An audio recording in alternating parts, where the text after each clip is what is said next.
Hvor meget skal man egentlig arbejde med det mentale? Jamen, jeg tror, man skal arbejde rigtig meget. Det er rigtig vigtigt at have det godt samtidig med det, man laver. Så jeg tror, det har en rigtig stor indflydelse at være klar til race weekends og være klar, når man skal performe. Hvor meget styrketræning ligger der så i det? Der ligger rigtig meget. Det er lidt forskelligt fra person til person, for eksempel, hvor meget tid man lige skal bruge på det, men det er rigtig vigtigt at have en stærk core og være stærk fysisk. Så ja, det betyder rigtig meget. Man bruger flere muskler, end hvad man egentlig lige tror, så det er rigtig vigtigt. Hvad så med konditionstræning? Hvor vigtigt er det?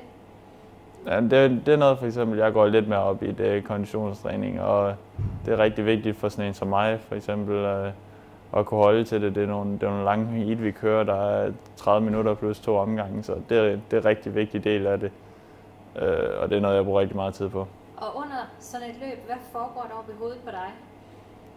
Hvad der lige foregår, det kan jeg næsten ikke engang huske nu, men det er bare tænke på hver linje og spor på banen og forskellige taktikker, man kan have i løbet af heatet for eksempel, men ellers er det bare fuld fokus på opgaven.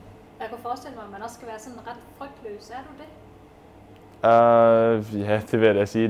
Det skal man være nogle gange, man skal tage nogle chancer. Sådan er det i rigtig mange sport, men den her, den er også meget ekstrem, så man skal være frygtløs.